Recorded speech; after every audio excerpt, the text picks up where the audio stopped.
Hey guys, welcome back to Let's Talk Movies. I'm Brad. I'm Miguel, guys, and this is Milo. And that is Milo. Yeah, that is Milo. That is Miguel's dog, Hey, Milo. Tonight, we got an awesome show for you. We are going to finish out our decade series, and we are talking movies of the 1990s. Say bye, Milo. Bye, Milo. No, he's not happening.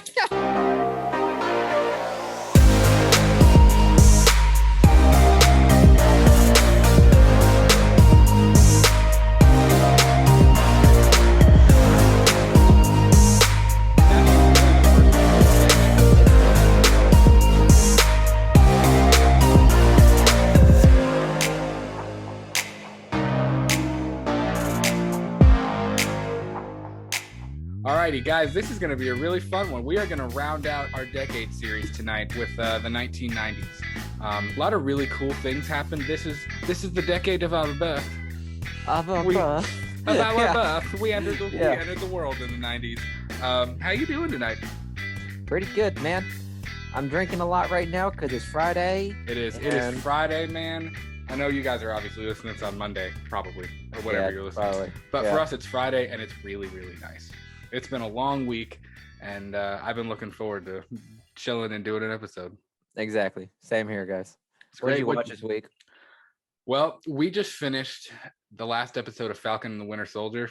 We need to do an episode on that because I'm not gonna lie. Well, that shit was fire. Yeah, we are gonna do a spoiler review for that coming pretty soon. Probably gonna drop next Wednesday, I hope.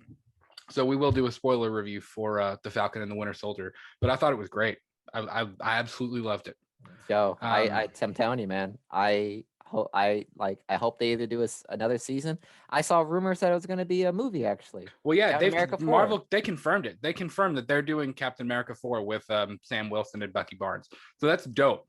That's great. The only I will say, the thing that struck me as kind of strange is like they were in New York City during all of that, and like all this crazy shit was going down. There was no Spider-Man. Peter Parker would have been all over that shit. I mean, let's be completely honest. He'd have been there in like 2 seconds. So I thought we were gonna see when he said I called in some friends. I thought, I don't know, and I know it's their show, and they were probably limited on cash and stuff. But let's hold off. I thought we'd get another cameo. Yeah, we'll hold off. We'll do a complete review of that show. But we watched I Want to Believe, which is the second X-Files movie. That comes before the last 2 seasons, and we watched the first episode of season 10. So nice. I've seen it. This is Julia's first time, so we're almost to the end of the X-Files. I'm gonna be kind of sad because I've enjoyed the hell out of watching that series again. How many times has this been? This will be my second time, but I mean it's long. It's a lot. Like it's a lot, dude. I mean it's taken us. We've been married a little over 10 months now, and I mean the first time I watched it was when they announced the revival in 2016. Because my dad watched it faithfully. I mean, my dad, it was like his favorite show ever. Like up until The Walking Dead, and he was like he didn't miss it. Like I think like my parents were talking, like about it and stuff when it first came back on, and my dad would like, I'd be out with your mom and I'd be like, I gotta go, the X-Files is coming on. And he would be like, I gotta go home. But priority. Yeah, I mean I caught up on it. It was all on Netflix at one point, and I binged it one summer. Like it was one summer from college. It was like the year between like my sophomore and junior year of college, and like I was burnt out and I had nothing to do, and I literally like sat on my couch and I watched like half a season a day. Like it was just hours on end. I would just sit and watch it until I was caught up, and it took me like a month and a half because it's so long. There's 11 seasons, but each season has like 20 to 24 episodes in it that are each like 45 minutes. I mean, it's a lot, but it's a dope series, man, especially with everything going on right now with like the Pentagon releasing all that alien shit. And man, I think real quick, I'm sorry to burst your bubbles, but that video that you tagged me on of like it looked like meteors. Yeah. Though it's nothing special. I think I saw a report, and they also made a video of it. Red Bull did a skydiving thing with pyrotechnics on their Are ankles. You serious? Yeah, Red Bull did that. and it freaked a lot of people out. So that's why whenever you send me that, I was like, it ain't nothing. I was gonna text you that, but I was like, I'm waiting to break your heart on the podcast. Probably. Yeah, that does kind of break my heart. I don't know. I've been on a serious kick since all of that started though. Because like I'm one of those people. Like I have Mulder's I Want to Believe poster hanging up here above my closet. Like Yeah. I've always been one of those people that like I hardcore believe that aliens exist. Like I really do. Like genuinely. Hey, I do too. And But it's been because it's been in the news so much lately and because there's been so much talk about it like resurfacing again. It's been on my mind. So it's been kind of fun to watch the X-Files during that time. Yeah, I'm sure. Yeah, what'd you watch this week? I'm not gonna lie. I saw Godzilla vs. Kong for like the 6th time. Yeah, I was talking. My parents took my little cousins to go see it, and they loved it. They thought it was awesome. It's a great movie. I mean, at first I was kind of like, I loved it at first. I mean, I still love it, but I kind of understood why it was kind of lackluster. But the more I saw it, the more I started understanding like what that movie was about, and I like it. I'm not gonna lie. I like this is a confession right now. I watched that. Do you know that scene where Kong and like Godzilla are like facing off for the final time, and Kong drops the axe? Yeah. Yeah, that moment right there. I'm not gonna lie. I went on YouTube and I watched that shit like an unhealthy amount of times. Like it's 30 seconds, but I watched it an unhealthy amount of times because it's such a beautiful scene, man. It really is. I love it. Well, because like you can tell like Godzilla's like ready to go, and I feel like if Kong would have roared or like would have like went at it, Godzilla would have been like, all right, let's go. Like he wouldn't have he was so angry and he was so done, and you could tell Kong gave it thought. Like he looked at it and he was like, this is stupid. And like I feel, we used to joke about this like 2 years ago when this movie was announced after King of the Monsters, because like they went through the whole thing about like Kong ignored Ghidorah's call. Like when all the other monsters came out for Ghidorah and stuff, Kong was like, leave me alone. Like that's all he's wanted the entire time. And then the people took him, and then he had to fight Godzilla twice, and then they had to beat Mecha. And I feel like by that point, Kong was like, someone take me home. Like I don't even care. You know what? Here, you're good. You're the king. I don't care if you're the king. I don't want to be king. I just want to go home. Like that's all he wanted. But so I just thought that movie was just absolutely phenomenal. It was. It was everything that it needed to be. Yes, 100%. Yeah. I think the MonsterVerse did a phenomenal job paying homage to each of those monsters, because Kong also has a huge fan base and Godzilla has an enormous fan base. So in order to cater to both of them, it was honestly, I couldn't see it go any other way. I'm not gonna lie. And I do hope that they continue it. I hope we get more MonsterVerse stuff. MonsterVerse. I said Monster. But yeah, I thought it was really, really nice. It was funny because my mom texted me and she said, "You didn't tell me there was a robot Godzilla in it." I was like, "I know I didn't. That's Mecha Godzilla." Yeah. I purposely didn't tell you that. That's so great because like for us, like we were like, we knew in depth. We were like in depth with it. We were trying to follow it. But like for any like newcomer or people that are like not known of the movie, and they like watch it, I'm sure that was probably like the biggest surprise they ever saw. I just dropped my mic. Dropped your mic. I did. I almost dropped my mic. I bumped it.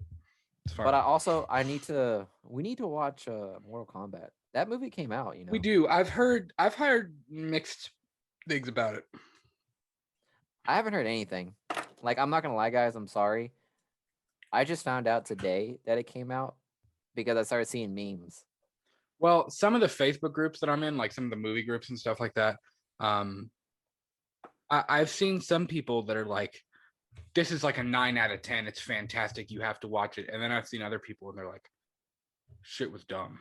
Like it was stupid. So I don't know. Well, I'll have to see. I was never I'm kind of going into this like with no, like Godzilla versus Kong. I think it was partially like on the verge of being a little disappointing, because in the same way with WandaVision, people who were hardcore about it, like we went in with so many different expectations.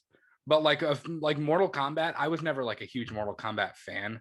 So like I'm kind of going into that with zero expectations. So I feel like I might like it a little bit more than like hardcore Mortal Kombat people do. I'm not But we'll see. necessarily. I wouldn't say I'm necessarily a hardcore Mortal Kombat fan. I mean, I played the games, and I, kept track of the lore of Mortal Kombat, Yeah. and I'm interested to see because there's several different timelines that we can go through that the Oh, games yeah. have made, and I don't know. I'm just curious to see which one they go with, because I mean, the Mortal Kombat games, there's a certain timeline. I mean, I vibe with it, but they may end up going with the traditional timeline, like from the arcade versions. And yeah, I'm interested to see how it goes. I know Definitely. the only thing that scares me is the cast. The cast is just so they're all new. Yeah, and So it's like I don't know what their chops are, so I can't base I it off think that's that. okay. I don't have a problem with it being new actors. Um, it just depends on, depends on what they do. Yeah, the guy that plays Scorpion though, oh my god, it's a perfect casting. Except he's a little old, Mm. but he plays him. I think he could play him really well. So I I'm keep excited to hitting check this it. mic. I'm literally gonna I'm watch it. Are Is you it on okay? HBO Max? Yeah, I'm Yeah, I'm fine. gonna watch it I keep tonight. hitting my mic. Oh, you're watching it tonight. Hell yeah, I am. Oh, yeah, go for it. Yeah, I might check that out this weekend. I'm gonna take this weekend and I'm gonna chill because it has been a hell of a week. So I'm not doing much this weekend. Yeah. So I Boy, we got may off topic. Hella hard. we did. I might pre-order Resident Evil 8 this weekend. I've been toying around with that. There you go. That'd be interesting. Also, I'm drinking Blue Moon. I've been on a Blue Moon kick again too. I'm drinking Miller Lite, and I it's go on so like kicks of beer. Like in the summer, I'm a hardcore Corona person. Like I drink Corona all the time. But mhm. like I don't know, like I go on like a kick where I'll be on a Blue Moon kick or I'll be on like a I don't know, whatever. I don't know. But Yeah. I go on different kicks of beers. But Miller Lite is pretty much an all season thing. it It's is, and that's just what I drink all that's the time. fair. It is an all season thing. Um, let's hop into this thing. Yeah, we We've gone off topic enough. So this is the final chapter in Decades. And I got to credit Miguel with coming up with this session because I've really enjoyed it. I think it's been yeah. really fun and it's been cool to break down these because the 70s, the 80s, and the 90s, they really were crucial decades. And not that any other decade has been less crucial, but I think overall so much changed. And there's so much that we didn't even get a chance to talk about. You know what I Yeah. mean? We could do this whole thing again and still like have different things to talk about. So, I mean, obviously, we're not going to get through everything. This is just kind of a list of things that we thought was interesting and movies that, had an impact on us or that we love and, things like that. But really, the 90s was a time of independent filmmaking. There was a whole lot of other independent films, studios like Miramax, independent films were really on the rise in a way that they hadn't been before. And I think independent films were also starting to get bigger budgets. Look at it's obviously the first example that comes to my head, Halloween from 1978. That thing, the budget was only like $350,000. I mean, it wasn't a big budget at all. And I Mm-hmm. think when you got into the 90s, you started to get independent films and the budgets were upped. They had more funding. And then the other thing was the CGI. CGI had a big improvement. I mean, look at CGI in the 80s versus CGI in the 90s. Huge improvement, without a doubt. Huge improvement. And I know now we look, like kids today watch 90s movies and they're like, looks stupid. But, for them, that was a huge innovation. Why'd you look at the screen like that? I was moving my my windows around so I can get my notes right. Sorry. It literally It looked like you wasn't. went. No. It's like what? I know. No, we're good. We're good. I was Giving the gonna side ask eye. you. Because of the whole independent movie things, why is it that independent movies were more prominent in the 90s than they were in any other decade? I don't know. For me, I think that, if we go back to the 70s, this in the 70s, we saw directors really starting to take the helm. Mm-hmm. And directors were really the driving force for their production. Yes. Look at The Godfather. Look at you know, a lot of the independent horror films, Texas Chainsaw, Halloween, The Exorcist. Look at some of the Indiana Jones film, the Spielberg films, Jaws. You know, the director was in charge. You know, they were in charge of the story. They were in charge of making it come to life. They were the creative control. And then you get into the 80s and the studios regained control. It was about what the studio wanted. The director was just there to make it happen. The studio was really in the hot seat. They were the one making the big decisions. I think independent films that are not backed by a studio per se, or backed by a smaller studio, it allows the director and the production crew to have more control. So I think that was a part of it. I think it was a control thing, because I mean, even today, you know, these big budget pictures, you hear about studio interference all the time. You know, I mean, look at Zack Snyder's Justice League. That was, and I know that was different circumstances. It was probably the most prominent case of studio controlled movies. Right. And you know, because they could have said, like, you know, hey, we're going to keep honoring Zach, you know, he can't be here. He's got, you know, and rightfully so, he's got to go take care of his family. But we're going to try to stay, we're going to do our best to stay along the lines of what he wanted. And I think Warner Media kind of used that to skew it into what they wanted. Yeah. So, and I, you know, I'm not going to get into that, but you know, I think it was a time where studios were, in the 80s, studios were really regaining control, creative control. Yeah. Even if it was wild and crazy and they went buku, I think in the 90s, they wanted a little bit more realistic storytelling. And I think that's why we get into disaster films, and, you know, horror films were a little bit more down to earth. They weren't as, and I say down to earth loosely, there were some insanity horror films that happened that were just completely out in left field. But you know, there were, I think it's a studio control thing. That's the long answer, but I think it came down to studio control. Okay, I gotcha. So I mean, with the 90s, I mean, it was, I don't know, the 90s kind of like, it introduced like a independent kind of like phase, you know what I mean? Yeah. Well, like there was a and lot of like, even with like movies and like musicians alone, like there's a lot of more like independent run musicians that weren't necessarily backed by studios and were like, you know, being successful. And I think that's still translated into like the movie industries too, where like there's so many movies that were made independently, but still, you know, obviously backed by studios, but they were primarily like independent films. Right. And I thought that was really interesting because you like we've talked about in different, and over the last 2 decades, we said like each decade had a certain theme within the movies. Yeah. And I thought it was interesting to note that because I think the 90s really propelled in a lot of independent films. For sure. And I think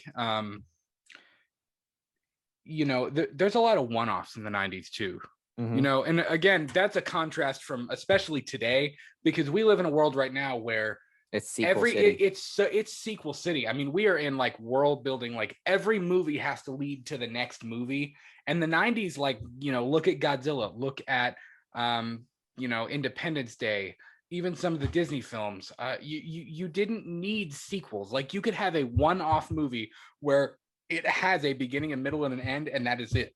The end is the end. There doesn't need to be a sequel. And that's a contrast even from the 80s. The 80s was, you know, it was just crazy. There was so much.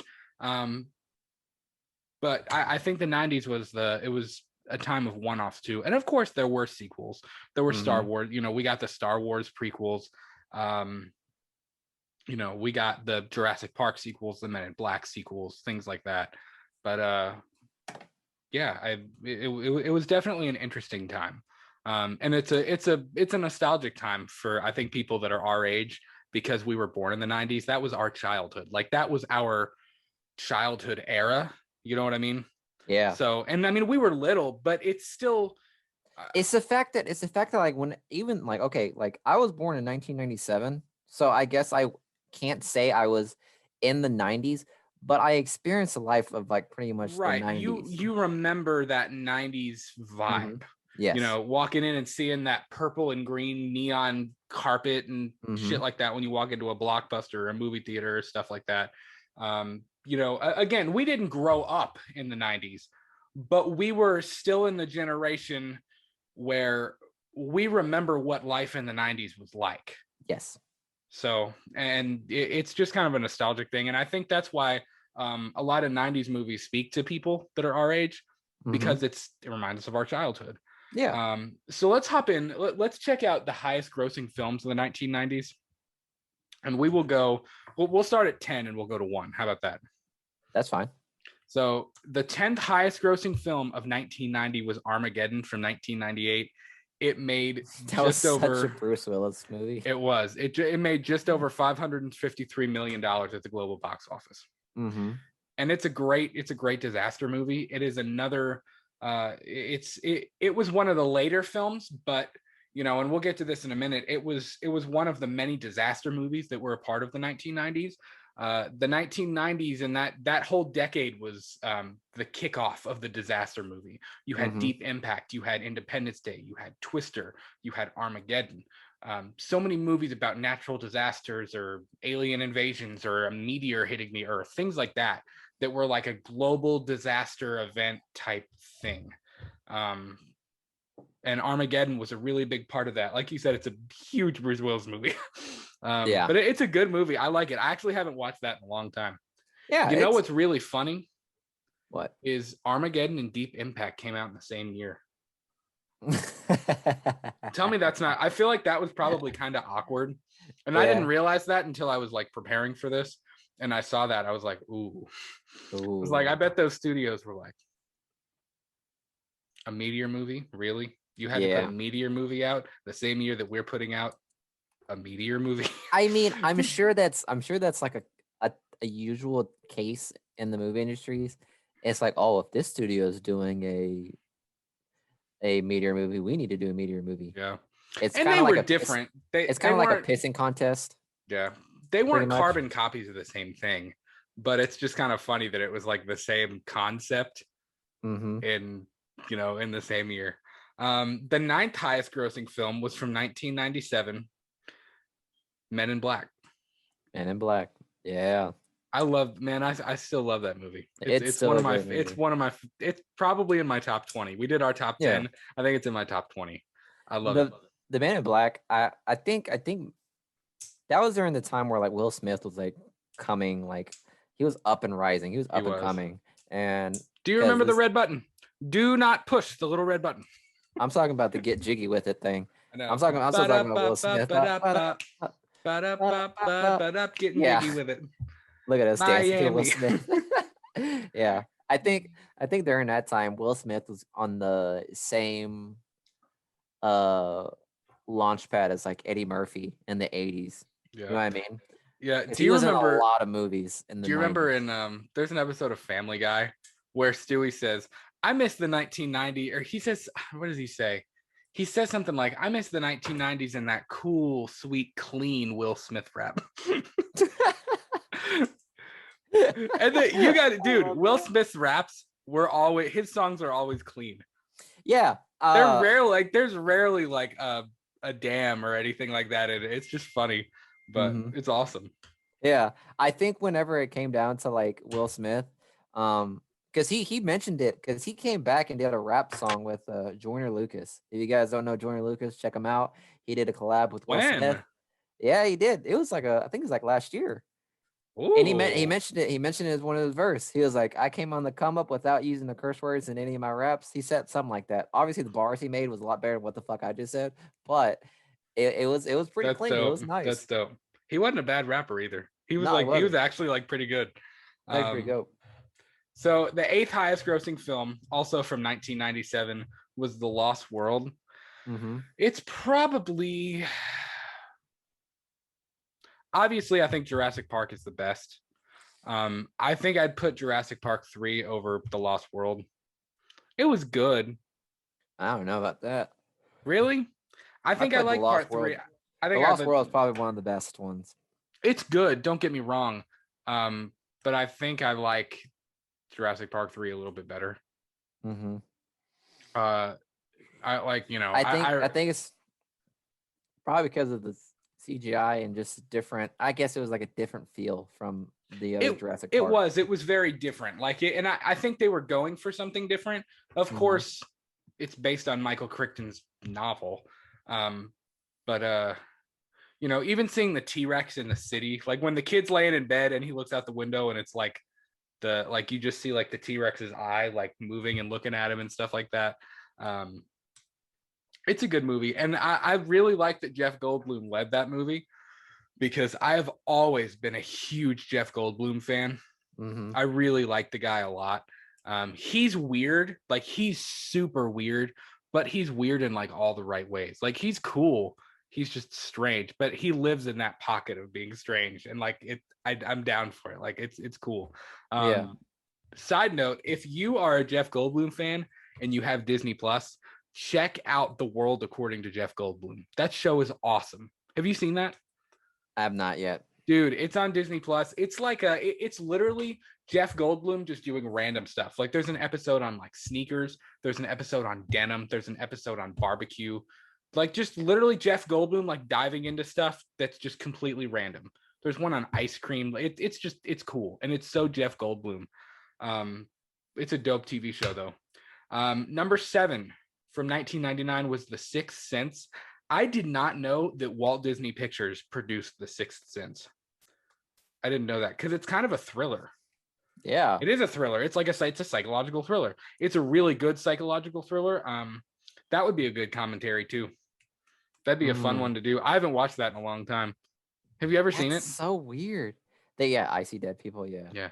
I See Dead People. Walt Disney produced that? What the? Yeah, fuck? that was a Disney movie. Wow. Okay. I don't know. Props to It was Disney, good. I guess. It was good though. I always really enjoyed it. I think my parents introduced me to that movie. I think I remember watching that with them when I was little. That's a good one to introduce kids to scary movies. Like if they want to watch scary movies, but you don't want to jump into like something crazy, because like it's freaky, but it's almost it's more psychologically creepy. I It's don't not. know. I didn't know. It's kind of scary. Like you remember the scene where like he's like the kid's in the car and then he sees like Yeah, I guess it kind of is. the bike woman, I Yeah. guess. Yeah, and she's that's like all true. I bloodied forget up. about Yeah, that. that's pretty fucked to show a It kid. is. It's pretty messed up. It's good though. I've always enjoyed that movie a whole lot, and Bruce Willis's performance is great. And Yeah. even the twist at the end where he's, spoiler alert if you haven't seen The Sixth Sense, Bruce Willis is dead. But yeah, the whole thing was great. Number 6, you made a boo-boo about this one last time. You thought it came out in the 80s, but Forrest Gump came out in 1994. Yeah, I fucked up. Forrest Gump was the 6th highest grossing movie of the 90s. It's a great movie, man. I'll be honest right now. It's absolutely. a phenomenal movie. I'll watch that literally on repeat all day. I could do that. I'm pretty sure I can account one time where like Lieutenant Dan. Yeah, like it was on AMC like all day, and we just watched it. Was yeah. It's a very good movie. I think it's in Tom Hanks' top 3 probably. Mm-hmm. It really is. Without a doubt, it's one of his favorites. And you know what's so interesting? Fun fact. So I think this was on the Graham Norton show. They interviewed Tom Hanks about how he got that accent. Really? And yeah, because that accent isn't original. It came from the kid that played young Forrest Gump. Oh. He had a speech like impediment like that. And the directors were like, okay, kid, you gotta get your voice to the point where it matches Tom Hanks. And Tom Hanks was like, well, how about this? How about I just copy the kid? So that's pretty cool. Yeah, so Tom Hanks pretty much I did not know that. Tom Hanks pretty much spent like, months with this kid talking to him and all that stuff. And wow. Funny thing he said, he was like, Tom Hanks asked the kid, he was like, so what does your mom do? And he was like, and then the kid was like, my mother makes a grease. And it was just like at that moment Tom Hanks was like, yeah, I'm copying this because this is great. Which, by the way, the kid, fixed his speech impediment and he became a veteran. So he served in the military. Really? He's doing great. And big props to him, man. So like That's awesome, just man. That is the awesome. behind the scenes of Forrest Gump and like the actual movie itself, it's just a wholeheartedly like it's a wholehearted movie. It Like is. 100%. Absolutely. Mm, Thanks for your service, man. yeah. Whoever you, I don't know your name or who you are, but thank you. Yeah. Um, All right, Brad. I'm sorry. I gotta go. I'll be right back. I knew that was gonna happen. okay. Alrighty. So fifth on that list from 1994 was Disney's The Lion King, which is Yep. in top. That is top tier. If you're It's talking top Disney tier. movies, man, that is top tier. Yeah, The Lion 100%. King made a little over $763 million at the box office. That's It's pretty also good for not. an animated movie. Yeah, exactly. During this Now, time too. yeah, during that time, that's what I was going to say. For today's standards, that would probably be a little bit. Hmm. I don't know. Milo, all right there? Yeah, you just barking at our cat. Not our cat, but our neighborhood cat. But I was gonna mention something that you notice how like animation were like starting to become big in the 90s. It It wasn't was. as Oh big in yeah, the 60s or the 70s. right. So Yeah, and I there thought was that was kind of really a there interesting. was a We'll little talk bit of about it an more. yeah, there was a little bit of an animation war that was going on. So we'll definitely jump into that Mhm. in a few minutes. But the fourth highest grossing was Independence Day, made $817 million at the box office. Independence Day is a great alien invasion movie. Yeah. It And is also it's probably great American movie. it is. It's a great American movie. One of my favorite Will Smith roles. Jeff Goldblum is great in that movie. Who plays the president? What's his name? It's not Bill Paxton. What is his name? I don't know, but I know he did it. Bill I know Pullman. he Bill Bill Pullman. That's his Pullman. name. Yeah, Bill Pullman. Okay. He plays the president. That whole movie, the way it's shot, uh, Randy Quaid being kind of wild and crazy, which it sucks that Randy Quaid is so crazy now, man. Have you seen Randy Quaid in What's the he been up to? last?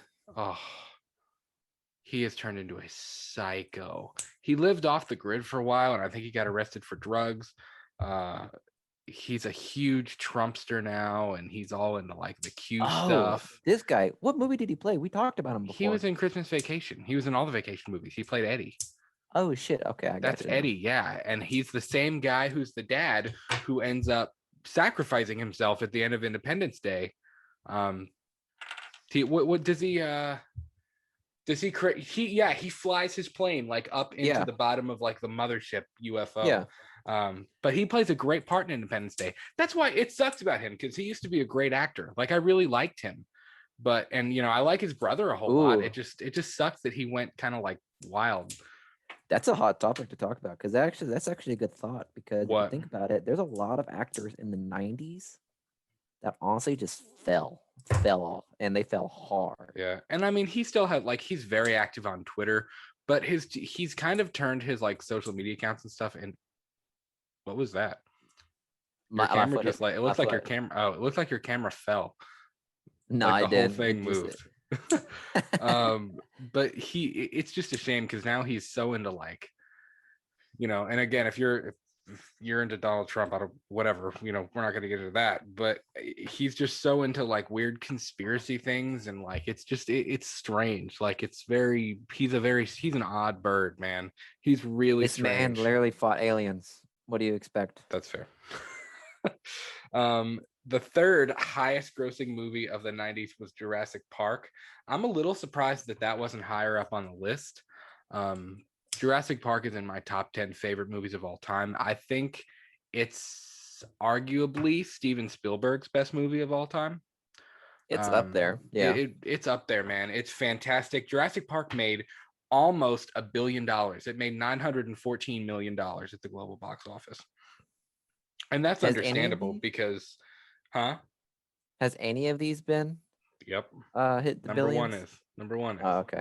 Oh god. Jurassic Park, we talked a little bit a few minutes ago about CGI and how CGI was such an improvement in what they could do with not only animation, but what they could do with animation and the computer generated stuff in live action movies. Look at the dinosaurs. And I know a lot of the dinosaurs were animatronic, but even look at the animatronics, man. Those dinosaurs look badass. Like the dinosaurs in Jurassic Park still hold up today. And to be Yeah, completely of course. honest, even, I know Jurassic World is a little bit more sensational. It's bigger. It's, there is a little bit more CGI involved in Jurassic World. But Hmm. I think, honestly, I kind of like the design of some of the monsters more in Jurassic Park, or the dinosaurs. I think I like them more in Jurassic Park than I do in Jurassic World. It has more Hmm. of a something about it. I think when you do CGI, you can't capture like that animalistic movement and things like that, like So animatronics it's can. the way, I don't know. It's CGI has to play well into the environment that's in it. You know what I mean? Mm-hmm. Because like there's moments you can tell, like in some movies, like you can tell Yeah, like the CGI is just there, right. and you can tell. But when it's blended well together with the environment around it and like actual like real life stuff, that's when it secures the And, bag. and that's actually a very good point because I mean, even Jurassic Park being in that jungle tropical setting, Hmm. you get that. You get the greenery around it. A lot of times, even when you see the T-Rex, the backdrop is the forest or all of the metal wiring from where he rips through, where he rips through like the cage when he first steps out with the vehicles on the tour and stuff like that. Hmm. But that's a really good point. Number two, the second, we're in the nitty gritty now, the second highest grossing film of this decade was The Phantom Menace. I bet that was a disappointment. I bet you people flocked to the movie theater to go see it, and then they were like, I mean, the last Star Wars movie, it was like, I don't know. as we say, had It was like 20 years, 20 or something it years been that since. long? Yeah, just It about. had been that long, hadn't it? Because they were Yeah. all three of the original were 70s movies, weren't they? Yeah. Wow. Yeah, So yeah, I get it. Because that came out in what, 19? Oh, 99. excuse me. Yeah, it came out in 99. Yeah. So I mean, like Yeah. those movies, I mean, it was a big spectacle. I'm pretty sure it's the same as people were expecting with The Force Awakens Mm. now, because I mean, it's been Except I so actually long. enjoyed The Force Awakens. Okay. Yeah, that's fine. I If don't you're, know, if man. I you're, I can't do the prequels. I've tried. the way I see it, you either like it or you don't like it. There's no in betweens. I could say that for Star Wars in general. That's fair. Yeah. That's fair. Now, number one highest grossing. You asked if any of them had hit that 1 billion benchmark. Mm-hmm. This one did. Came out in 1997, starring Kate Winslet and Leonardo DiCaprio. Titanic. We can't be a movie podcast without talking about the Titanic, obviously. We can't, man. But And it's funny because like ever since I was a kid, I've had this like I have a couple of I have a novel called A Night to Remember, and it's supposed to be like one of the most accurate retellings of the Titanic sinking. mm-hmm. I've got a who is the artist? Can't remember his name. I've got a book of artist drawings of the Titanic. Like I was always like really weirdly like fascinated with the Titanic. I think it Mm-hmm. just always like interested me as a kid. I like the movie. It's a little long and it's a little drawn out for me. It's It such a slow burn. it is a That's the best slow way I can burn, put and it. it's one of those movies where like it's kind of a weird paradox thing because you dread the ending because like how sad it is and like that it was a true story and how sad the ending is, but at the same time when you're watching the beginning of the movie you're like, oh my god, I just want to get to the end. You know what I Yeah, mean? So it's exactly. like a weird, like you kind of fight with yourself. But that movie when Titanic came out, and I remember my parents even telling me this, that took like almost every Academy Award of the night. What? When Titanic came out, Yeah. it took almost every single Academy Award at the Oscars that year. Like it crushed. I think it's got the record for the most Academy Awards, like one for a single film. I think it was. I remember hearing about that. There was a movie that came out recently that was close to taking it, Was that taking that it was spot. was that the La La Land Moon Knight fiasco or I not think Moon so. Knight? Um, Moonlight, Moonlight, Moonlight, Moonlight, not Moonlight. yeah, Yeah, not Moon Knight. I'm thinking MCU Moon Knight. yeah. Yeah, that it might have been Moonlight. I'm not sure. But I I didn't mean, see Moonlight, but I saw La La Land, and I'm not gonna I lie, loved La La Land. it I thought it it was great. deserved. It definitely should have gotten that Oscar. I'm not gonna lie. It did. And again, I haven't seen Moonlight, so I'm not going to say it deserved it or it didn't. I think Mhm. La La Land was a great film. I'm sure Moonlight was. And that was tragic. Let's be real. That was I remember watching that in real time. Like probably many people at the Oscars were. What was that? 2017, 2016, Yeah, 17. And when he was like because the one the the fucking one the announcer. I don't know what it was. I don't remember how it went, they but gave him so what happened was they gave whoever I forget who it was who was even announcing it, but they gave him because of course Emma Stone won Best Actress that year for La La Land. hmm They gave him like a duplicate copy of Emma Stone's paper. So when he opened it up, it said Emma Stone La La Land. And he even looked at whoever that the older lady was with him and like it like this is the wrong sheet, like I don't think this is right. And then she was like, give it to me, whatever, and she was like La La Land, and then they all came up or whatever, and they started giving their speeches or whatever, and you can kind of see like people in the background starting to run around like, oh shit, like they know somebody's gonna get fired. and yeah, uh and let's make no mistake, somebody got fired that day. Like, let's yeah. be The real. director was the one who announced the correction of La La Right. Land. He Well, was if like, you just want to let you guys know, man. We did not win it. Moonlight did. So guys, come up. yeah. And we were Well, just like, and props to him for doing that, because one of the other producers for La La Land, he was giving his acceptance speech and he was like, yeah, and I just want to thank, we lost, by the way. And he just and the director was like, no, like get off the like stop, like Moonlight won. And then he showed them the thing. So I don't know, I thought that was really props to him for doing that, man. yeah. Have you That's seen the really audience cool. reactions of those? Those are Yeah. hilarious. Yeah. Well, even All of them are like hell, this. They're like,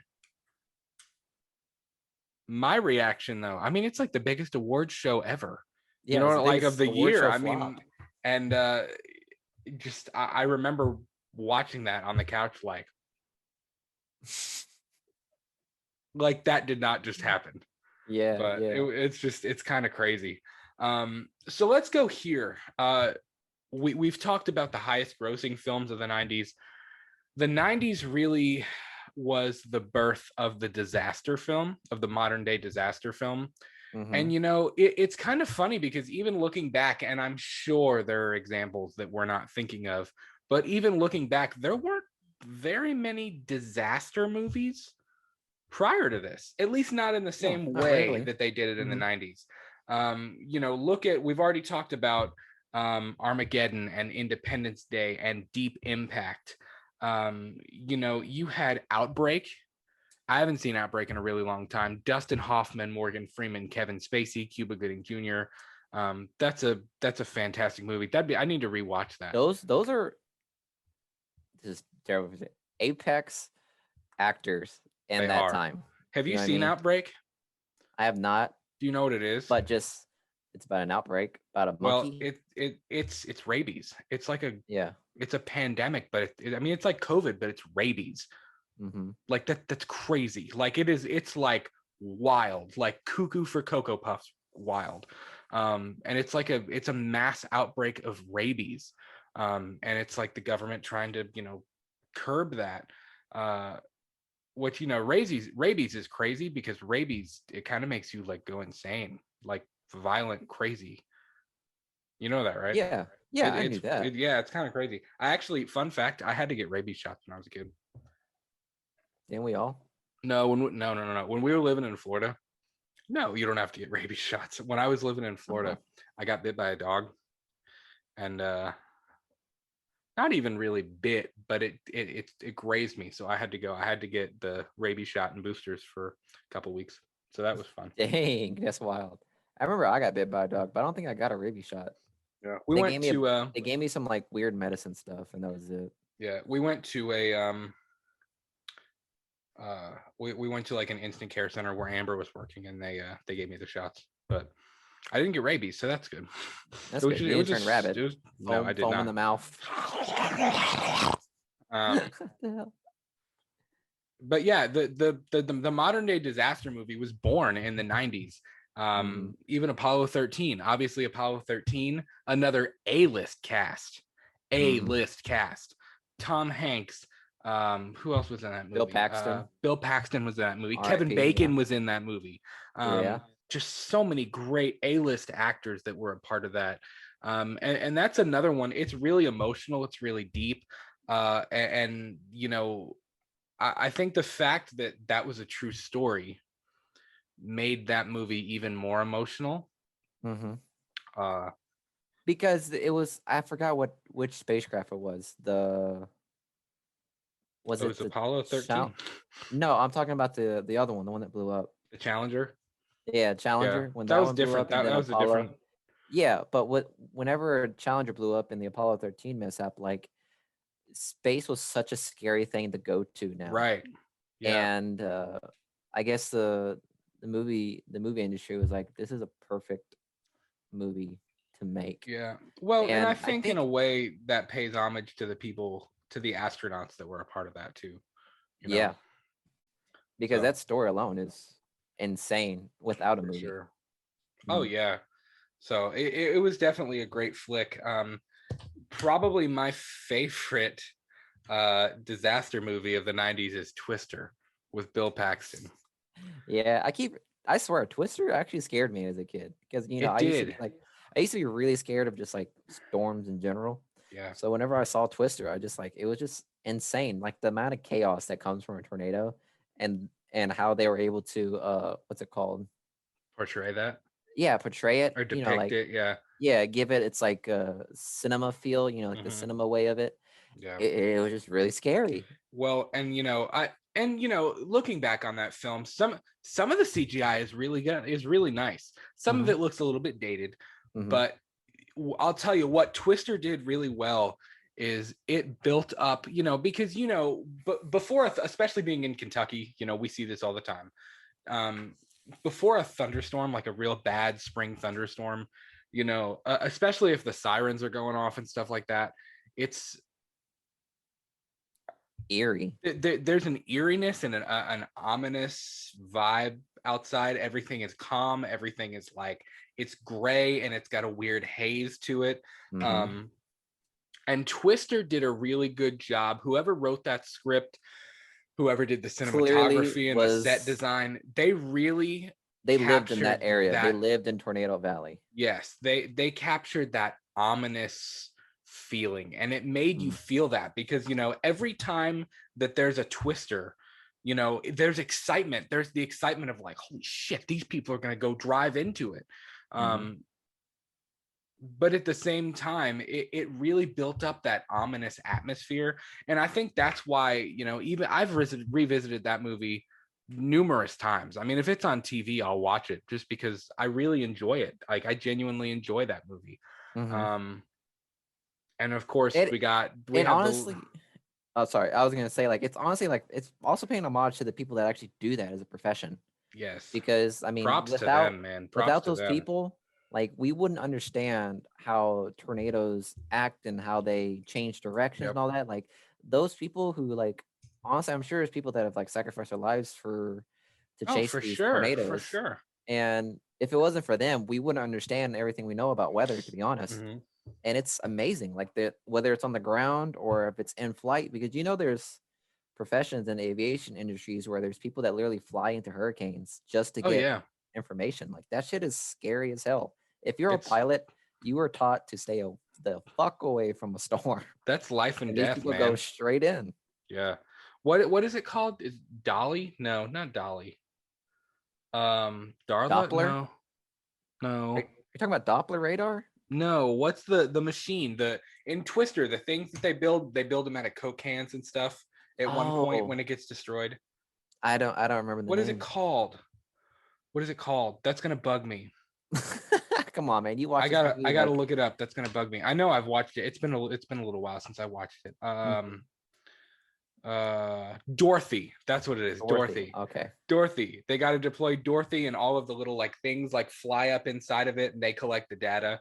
Um, and I always thought the end of that movie is super far fetched when Helen Hunt and Bill Paxton tie themselves to the pipes, and the house like evaporates around them when they're in the F5, like y'all would be injured. Like that would be, you'd be dead. Like that house, that house perfectly like went around them and then up.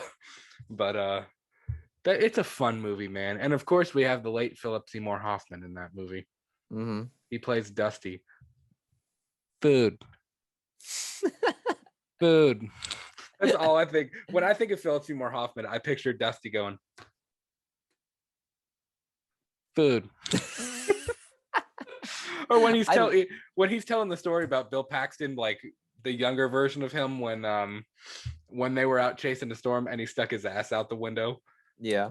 That it's just he plays, it's like it's probably my favorite Philip Seymour Hoffman role. It's great. Really? Yeah. I love that. It's really, really great, man. He was a fantastic actor. It's a shame he's no longer with us. Yeah. I think when did he die? He passed, I think it was in the middle of the Hunger Games. Yeah, that's what I was thinking of. Because he was such a prominent role in that movie too. So it was kind of hard for them to move forward with him. Yeah, I think they kind of had to just write him out. Yeah. But that's a shame. So, even look at Dante's Peak with Pierce Brosnan and what's her name from Terminator? Linda Hamilton. That's a great volcano movie. Have you ever seen Dante's Peak? It's about she's a volcanologist. Is that the proper way to say it? Somebody who studies volcanoes? I don't know. Volcanologist, something like that. But there's a volcano that like sprouts up in this town, and it's it's a volcano, a Russian movie. It's really cool. So I had a question for you. Why do you think, let me see. Why do you think disaster movies really sprouted in the 90s? Like what was it that led to their inception then? Like why then? Why didn't they come earlier or later? What was it about the 90s? I have my thoughts. I wanted to get yours and see what you thought about that.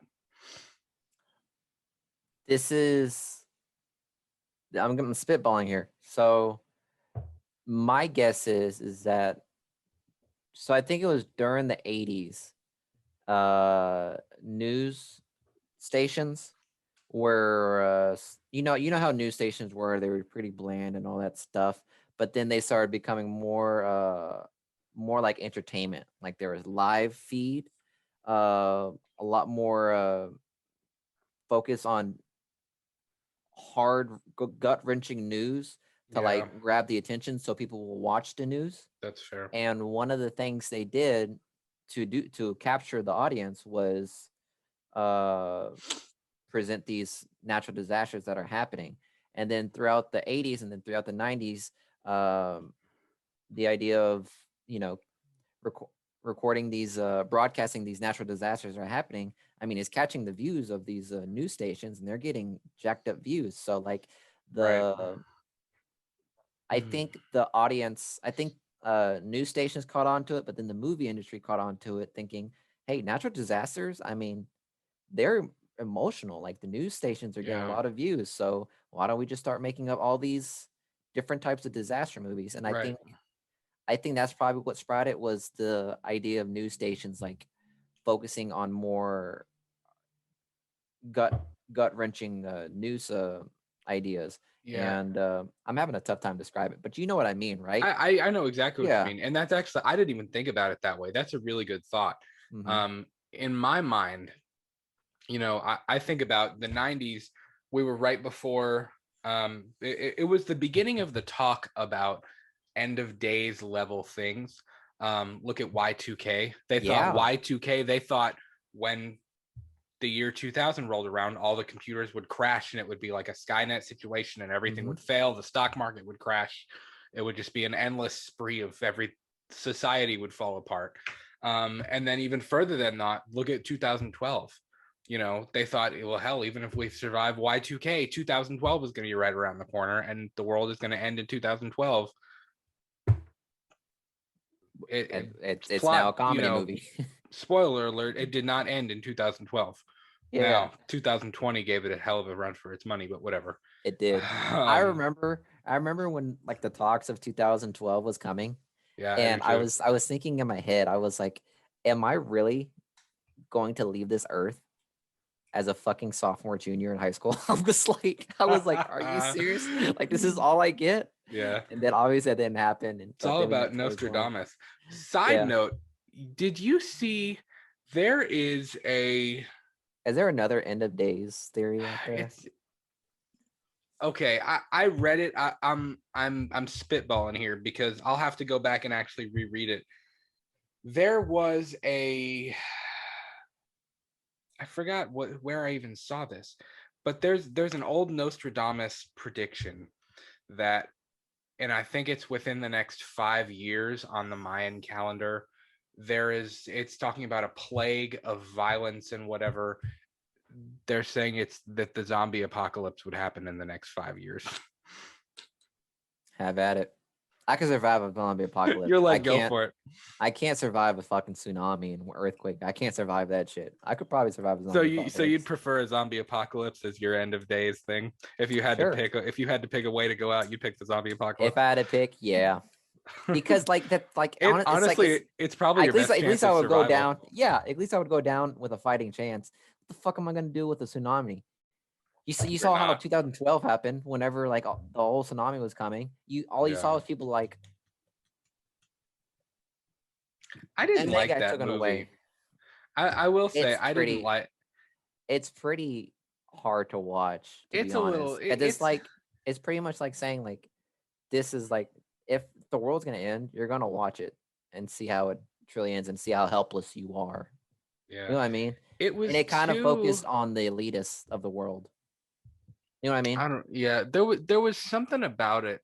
And even knowing that Nick Cage movie, there was just something about both of those films. I never really dug them for whatever reason. I don't know if I can even really put my finger on it, but and it's not even against John Cusack. I like him, but I just there's just something about there was something about 2012 that I just didn't.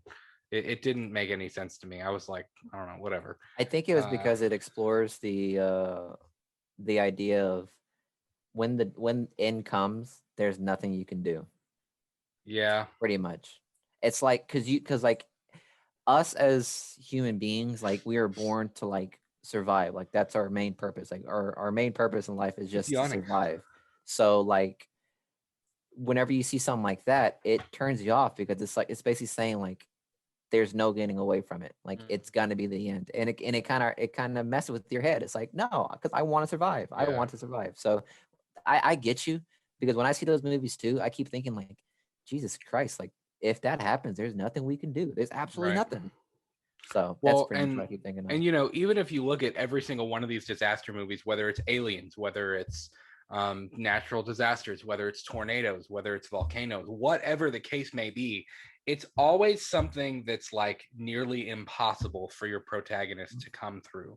And somehow I feel like they always find like a crazy, wild, I mean, like kind of off the wall, out in left field way of surviving it. And I know it's a movie. It's called an Ex Machina. Yeah, that's what it's called. It's called Ex Machina. That's what it's called. It's like, what is that? I've never heard that term before. Let me get you. Are you making up words? Are you making up words to me? No, I'm dead serious. This is what it means. It's a person or thing that appears or is introduced into a situation suddenly and unexpectedly and provides an artificial or contrived solution to an apparently impossible situation. Yeah, I feel that. It's pretty much that way. It's like how can I best describe it? It's like an Avatar whenever, you know the movie where like they're like at the end of the ropes, they're about to be killed off, but then the spirits said, "Hey, we're gonna help you." That's an ex machina. I got you. Yeah, pretty much. That's pretty much what it means. Yeah. Let's talk about horror films a little bit. Horror films in the 90s, because I know you didn't like it then. Well, it's not even that I didn't like it. But the 80s, we were in this horror craze. We were in this. That is the third time tonight I've hit my microphone. We were in the 80s, we were in this horror craze of it was wild and crazy, and it never ended. It was just like more and more and more and more and more. And the 90s, instead of, the thing about the 80s your big franchises, Halloween, really not even as much Halloween. There were only 4 Halloween movies in the 80s. There were 8 Friday the 13th movies in the 80s. There were 5 or 6 in the 80s of the Nightmare on Elm Street franchise, which I'm wearing my Nightmare t-shirt. You know, the big franchises had sequels then, but there were also a lot of original films in the 80s too. The 90s, we were in sequel hell. I mean, it was just, I mean, I would say over half, definitely, of the films made of the horror films made in the 90s were sequels to a proven IP. Child's Play 2 and 3, Alien 3. You had 2 Texas Chainsaw Massacre sequels that were both terrible. You know, you had Jason Goes to Hell, which is arguably the worst Friday the 13th movie. You know, it just got wild, and that was the point. You know, the sequels in the 80s were good. They were silly, they were crazy, but they were still fun. They were good. They held merit. When we got to the 90s, that was when the sequels were so far out in left field that it was kind of like, it was like, what else can you come up with? Yeah, like where do you go? Like the stories they were telling were so wild and so crazy that it was kind of like, I don't know how you even continue this. Like you're just like, you're just snorting coke at this point, like, and being like, right, just write it, just do it, just write it. You know what I mean? It was kind of wild. And you know, there were a couple of remakes. You had Tom Savini's remake of Night of the Living Dead. That was a really nice remake. And it gets a lot of hate. I don't think it should get a lot of hate. I actually just watched that probably about a month and a half ago or so for the first time, and I liked it. I thought it was a good remake. It stayed very true to the original. It was quite literally just an updated version of George A. Romero's Night of the Living Dead.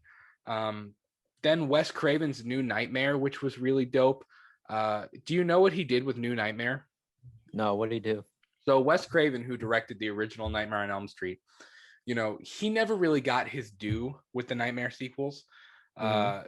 New Line Cinema, there's a lot that goes on. If you're a horror fan, check out Never Sleep Again. That's the Nightmare on Elm Street documentary.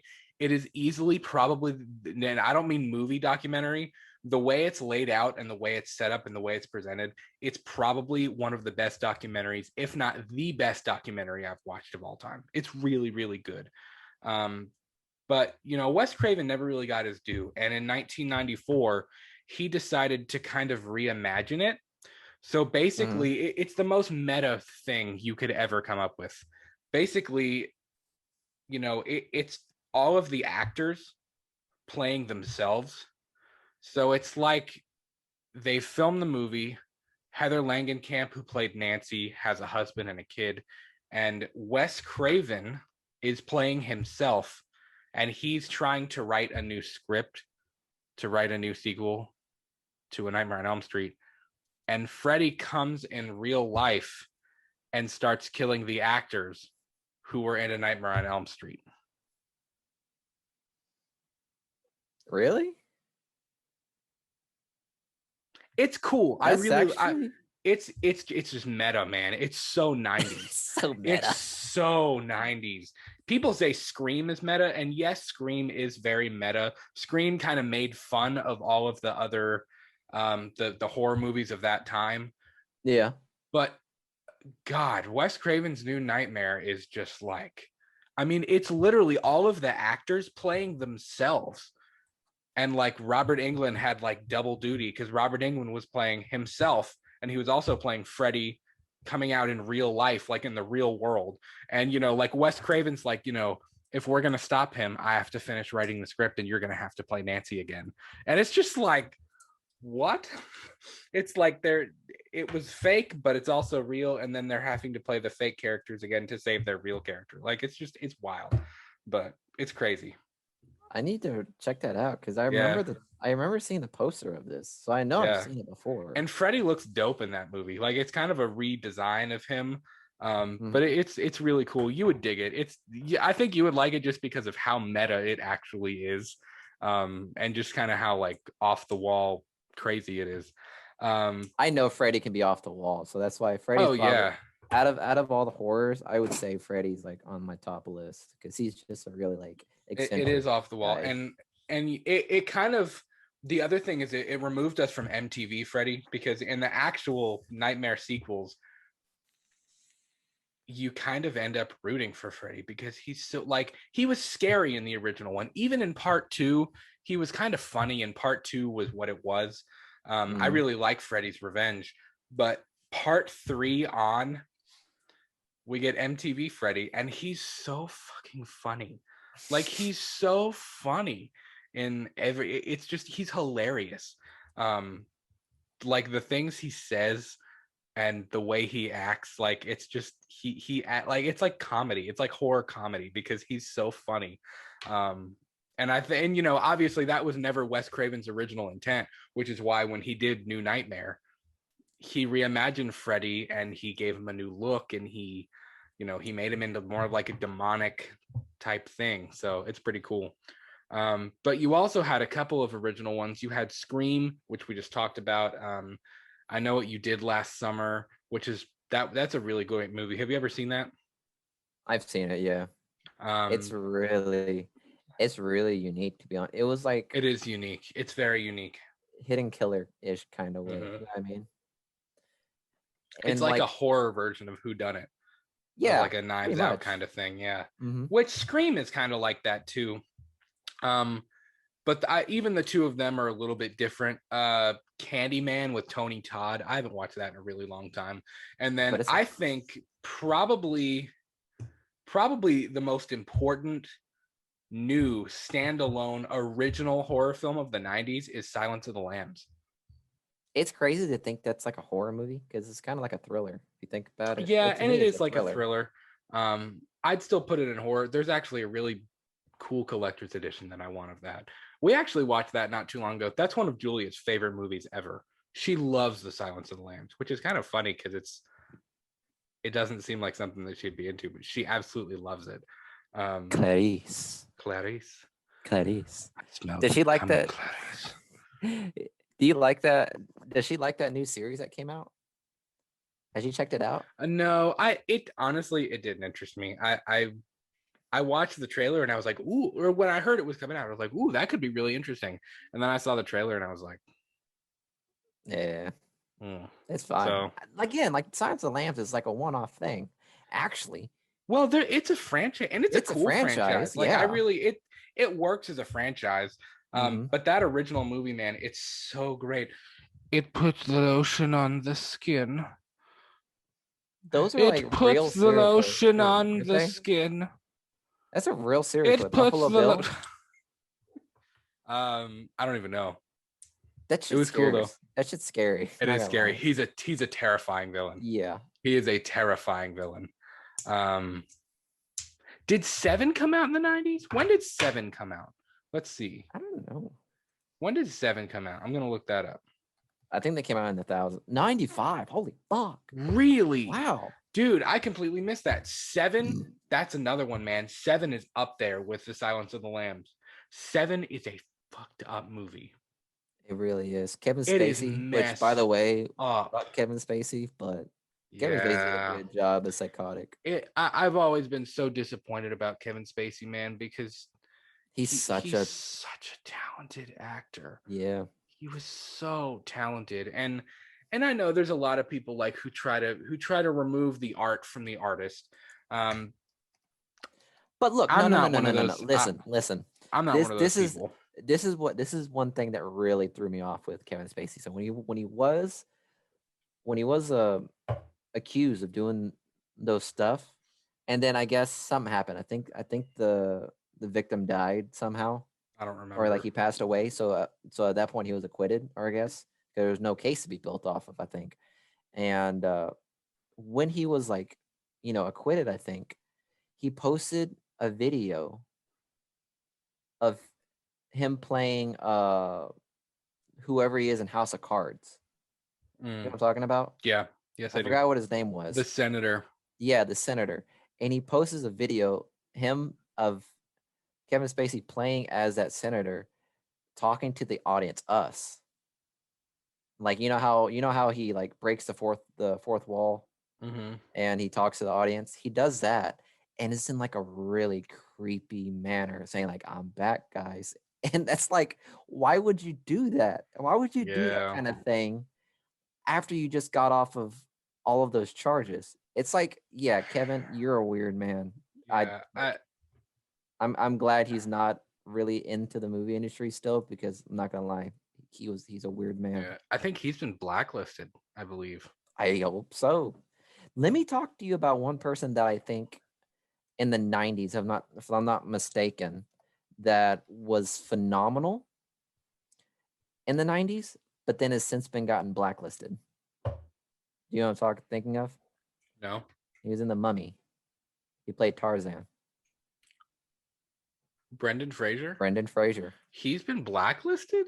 He was blacklisted, yeah. Why? I don't know if I knew this. And let me tell you, this will get off topic, but this is another instance of the movie industry's as abuse of power. I know Brendan nothing about Fraser. this. You need to enlighten me. So again, guys, in the comments, if I'm wrong in any part, please correct me. But I'm going off of what I've read and seen. Brendan Fraser, again, he was a great actor in the '90s and in the mid thousands. He was. With Tarzan, The Mummy Returns, and all these other ones, and he was a rising star. He could have been like as good as Brad Pitt and all of that. He could have been in the same caliber, but he is a victim of sexual assault Really? by, I think, a studio producer or someone of high power in the studio, He himself and is a victim? he himself is a victim. So Then they why is he try, blacklisted? because when he denied it and told him to stay away, the studio producer blacklisted him, gave Oh. him no movies, gave him nothing, said all this stuff about him to these different studios, and they never hired him again. And Hmm. obviously there were some things that happened in his life too that messed him up. I think some health issues as well, but that was one of the main things that's happened. Like, he was a victim of sexual assault or sexual misconduct. I think is the right Hmm. word to say it, by powerful people in the movie industries. I know It goes nothing back to the about whole that. thing. Goes back Wow. to the whole thing of like Harvey Weinstein and all that stuff. Like, these, like, again, these movie studios, they have to take accountability for these people that have so much power to these actors that just want to act. They want to live their dreams of being actors, but then these studios and these producers, they take full advantage of these people. And if Hmm. they don't play along, guess what? They're out of the cinema. They're out of the film industry. And Brendan Fraser is one of those guys. I did not know that. It's I had it's no idea about that. it's a sad story about Brendan Fraser. And Wow. he tried to come back, because you remember he did Journey to the Center of the Earth, He and did. he did a pretty It good was job. that yeah, that was Yeah. decent. Yeah. But again, What a like, shame. yep, What a shame. look more into it. I'm curious to I see will. what you think about it. I'm gonna have to Yeah. take a deep dive into that because I don't know if I've been living under a rock probably, but I had no idea that any of that happened. When Yeah. did that go down?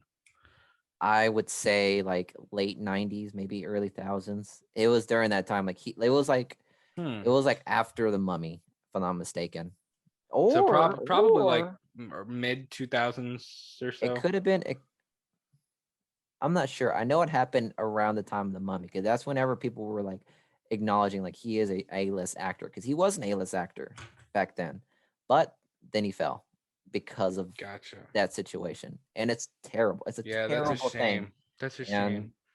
I just thought I should mention that because he's one of those '90s actors that I thought was phenomenal during that decade. But Hmm. you wonder what happened. What happens to these incredible actors during the '90s? And we got on the topic because of Kevin Spacey. Because, Hmm. like I said, like in the Right. '90s, there's a lot of great actors, and for some reason, at some point throughout the decade, they fell off. Something happened, Hmm. but for Brendan Fraser's case, it's a sad story when you think about it. That really Yeah. is. That's really a shame. Um, I don't mean to deputy the mood. I just wanted to no, bring that up because it's fine. it's an important thing about the '90s, because that's whenever those types of situations were happening a Yeah. lot.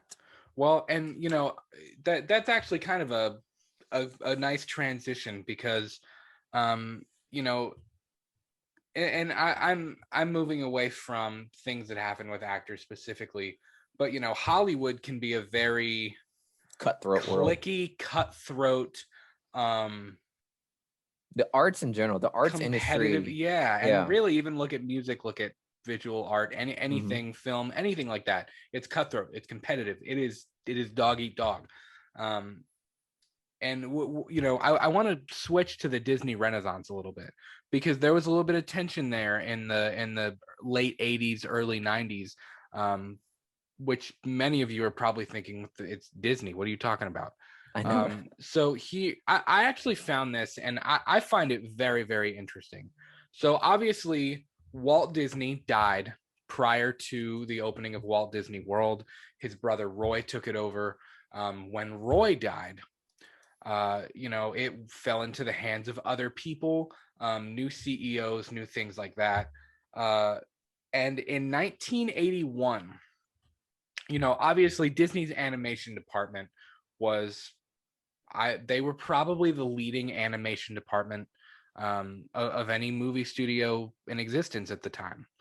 Mm-hmm. And in 1981, a man named Don Bluth, he left Disney's animation department, and he took 11 animators with him. So that rounded out to roughly 17% of Walt Disney Pictures animation department gone. Just they left, they ditched it, they were like goodbye. So at the time, Disney was in the middle of producing The Fox and the Hound, Mm-hmm. which that is a severely underrated Disney film. I love The Fox and the Hound. I think it's great. So they were in the middle of producing and creating The Fox and the Hound, and that project was actually put on a delay because those artists left, those animators just ditched, and they went with Don Bluth or Bluth, Bluth. They went with him, and he started Don Bluth Productions. Mm-hmm. Now, when he started Don Bluth Productions, you got to think he took 11 of Disney's top animators with him to go start a new company. So Disney was scrambling a little bit to make ends meet, and not financially to make ends meet, to finish the projects they had, to for the people that they had. They were down 11. That was 17% of their animation department gone. So there was a little bit of a rivalry in the 90s, or just prior to the 90s, throughout the mid to late 80s and into the early 90s, between Don Bluth Productions and Disney. At the time, it was Disney Animation Studios. Well, part of that rivalry was that, and we've talked about this before, even with the Avengers, even with the MCU, and the difference between DC and what Disney's doing with Marvel. Part of the thing was that Don Bluth Productions, they were willing to do darker animation and stories that were a little bit more mature than Disney was doing. And that kind of gave them a little bit of a leg up. I don't know if people liked that more. I don't know if it appealed to a different audience. But Obviously, it there was a didn't like succeed right. And in because, the as you long can run, see, it didn't succeed. But for a while there was some serious, some rivalry there. I think Disney released The Fox and the Hound finally after its delay. It wasn't very successful. And then you had what was it? The Black Cauldron. They released that, and that still kind of wasn't all that successful. They I think they would be the equivalent of what a box office flop would be. They flopped mm-hmm. when they came out. Now you hit the 90s. Well, prior to the 90s, let me back up. Roy E. Disney, who is Roy Sr.'s son, so Walt Disney's nephew, he had left the company. He didn't really want anything to do with it anymore. He rejoined Disney, and he said, let me take control of the animation department. Like, let me take control. I have new ideas. I want to get this thing back on track. And he kind of saved Disney's animation department. Now, Yeah, because look at all he's made in the 90s. That was a yeah, Disney Renaissance. and you know, this Disney Renaissance era that we're getting ready to talk about, you know, they were trying to improve the circumstances, and Roy had a big part in that. He returned to Walt's original style. I can't talk tonight. He returned to Walt's original style of storytelling. You know, they found a new formula, and that new formula worked for them. And I think that is the key. That's the beginning of this Disney Renaissance era, is that you know, it worked. It worked financially, it worked critically, people liked it. And the other interesting thing is that Disney started to pull writers and pull consultants on these stories and what they were going to do for these animated films from different places around the world. You know, they were pulling from outside sources. They were pulling artists and writers from overseas. They were pulling artists and writers from different studios and different places around the country, instead of just working with their set of writers that they had. And I'm sure it was a great group of people. But I think when you're a multi-million-dollar company like Disney is, and you're creating so many different projects, you have to pull from different people. And I think that's why Disney and Pixar have been so successful, especially in the last few years with things like Soul and Coco. Even look at films like WALL-E, and, like, you know, from when, you know, all of these Renaissance films from when we were kids, they started doing something different. Like, Disney wasn't afraid to break the simple formula, and they started to branch out into, like, okay, we can do other things.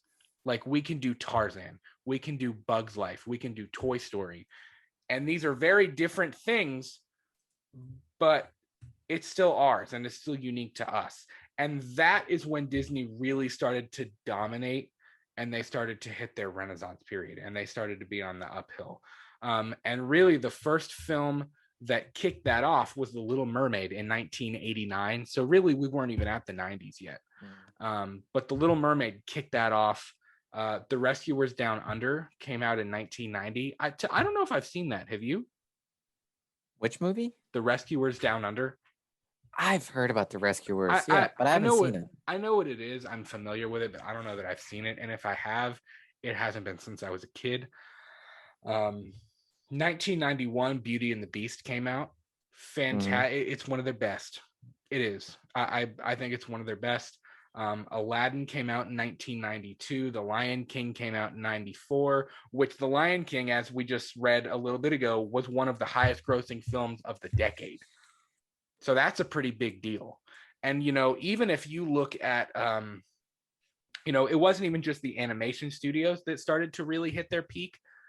Go back to that list of the highest grossing films. Disney had, let's see, 1, 2, 3, 4 films of the highest grossing movies in the 1990s were Walt Disney Productions films. Yep. So they whatever Roy and the new people that they brought in changed, it worked. They made it work. They found something that worked for them. And even after The Lion King, Pocahontas came out in 1995. The Hunchback of Notre Dame came out in 96. Hercules, Mulan, Tarzan. I think Tarzan is the end of their Renaissance period. That's typically where people leave it at. And you know, look at, I mean, Tarzan was fantastic. Tarzan is great. Yeah. Do you have any favorites? Added Tarzan straight up. Fuck out of here. Really? Yeah, it is. It's one of my favorites. Without a doubt. I had a VHS of it. Phil Collins did the soundtrack. Man. Phil Collins soundtrack for that. I had a CD of that. I remember when in my mom's car, I remember being in elementary school and listening to the Phil Collins CD from Tarzan, like on repeat. I think it broke. Like, I think it like broke in half at one point. Like, it was so used. Yeah, like he did such a great job on that soundtrack. He was great, man. Two Worlds, awesome. You'll Be in My Heart, just so many songs. Two worlds, Son of Man, one fantasy. Yeah. Or one family. I swear, whatever Phil Collins was a 90s like music god back then. Yeah, He he still was. is now. He's still a legend, but he was a legend. Yeah, He was absolutely for balling in the sure. 90s. If I had to pick a top three of this Renaissance period, it would probably be Beauty and the Beast, The Lion King, and Tarzan. Mine would probably be Tarzan, The Lion King, and tied between Hercules and Mulan. Yeah, Hercules is okay. I was never a big Hercules guy, but I hear you. and It's you know, just I it's the think music that gets me. It's honestly that's what it that's is. It's fair. the That's music. fair. And you know, honestly, I can't help but wonder if uh part of Disney's success was that they released a new project almost every single year. They say 1990's 3 is the only year without a Disney animation film. I mean, you have 90, 91, 92, 94, 95, 96, 97, 98, and 99. All new films every single year except for you 93. realize it's exactly what Disney's doing with Marvel. If It you is. think about it, 20 years later, we're gonna It is. call this the Marvel Renaissance. Holy crap, we are. You're right. Yep, because this particular decade Yeah. of the 2010s, like it was just all Marvel, Marvel movie every single year. I think 2020 was the first year where they didn't have any. Yeah. Well, and that was really because of COVID, because Black Widow Yeah, was but supposed I to come mean, out then. if you think about it, though, it's pretty much exact same, and that. I mean, that's great. Disney has a For formula sure. that just works. They do. And Mhm. they're very good at what they do. So before we wrap up here, I wanted to be sure to talk about some other films. You know, if you look at action films, there were some spectacular action films in the 90s too, with some spectacular action actors. You had Willis, you had Schwarzenegger, you had Stallone, just so many really great films that are actors, action hero actors that were in the 90s. Again, I saw in your list. Guess who's in the action industries as well? Fucking Will Smith. Will Smith was living in the 90s. Yep, He was in comedy. He was in action. He was in dramas. My man, like straight up, Will Smith, my man. Absolutely. And you know, you're talking about Will Smith, Enemy of the State. Yeah, that's a good one. A fantastic Let me tell you, movie. It goes fantastic movie. It goes back to the idea of like the 1990s, like the movies in the 1990s were very centered around real world problems. Right. You know what I mean? Like the movies that back then, they weren't like depicting things in the past or possibly in the future. Obviously they were, but most of the movies in the 90s were depicting, it was just basically mirroring what the world was at that time. Right. Which again, every decade can do that, but the 90s really did a good job in depicting what the world was at the time. Yeah. And I swear we're gonna do an episode on this. Sequels that are better than the original. T2. In my mind, I would much rather watch T2 over T1. I really would. I think it's the better movie.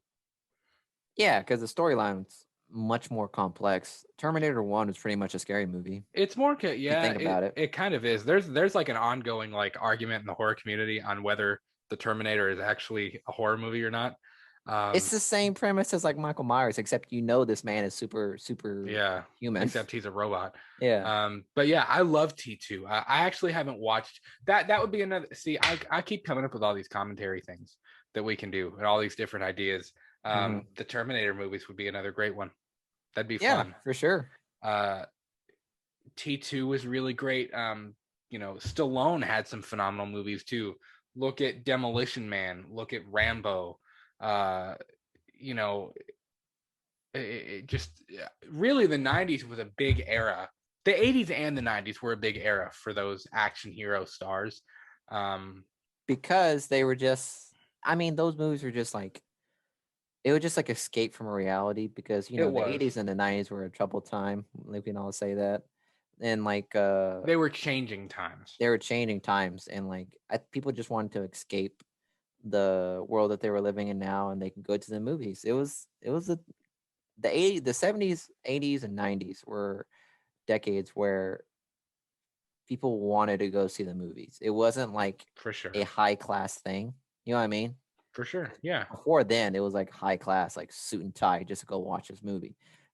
Now it's like it's just like a weekend Friday thing. It's like something we love. We just want to like move away from what's been going on throughout the week and just sit down, enjoy a overpriced popcorn and soda, and just enjoy a movie for like a couple hours. Right.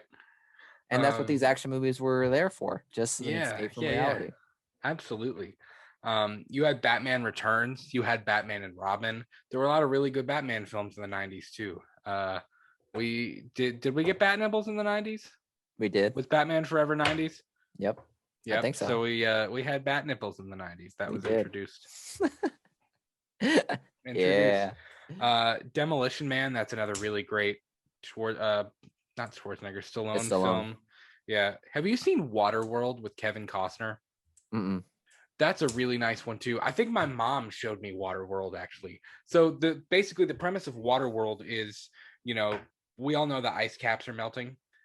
Waterworld is basically what's going to happen when they all melt, and it basically covers up most of all of the continents. So like New York City is underwater. It's just really cool, and it's like this dystopian. It's basically Mad Max on the ocean. That's kind of like what it is. Okay.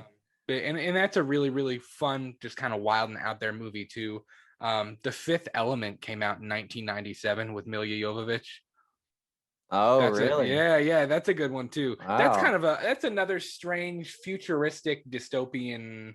Yeah, and like Chris it's Tucker. it's kind of Chris Tucker's Chris in that movie Tucker. too. Yeah, I love them in that dude, movie, Chris man. Tucker, man, Chris Tucker in the 90s. He was Another on the really great rise. face. He was on the rise, man. During that time. Absolutely.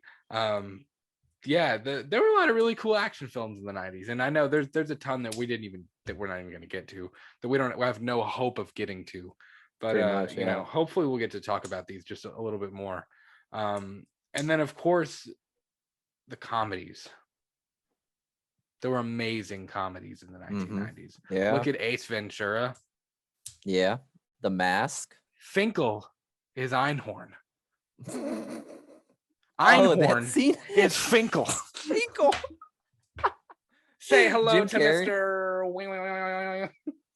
Jim Carrey he was getting some solid roles over there. I'm not gonna lie. Man. I think out of all the Jim Carrey movies, The Mask is probably one of my favorite. The Mask is great. There's a lot of quoted lines I could say from there. I'm actually very hyped that they're doing an Ace Ventura 3. I'm excited to see what they're gonna do. We need that. Now, it could suck. I don't know, but I think Jim Carrey is it's just gonna be fun to watch Jim Carrey play that character again. Exactly. Because it's the same thing as so wild and so crazy. Boy, let me just say it. I could just name a couple Jim Carrey movies. Larry the Cable Guy, Liar Liar. Yes. Was Larry the Cable Guy 90s? Yeah.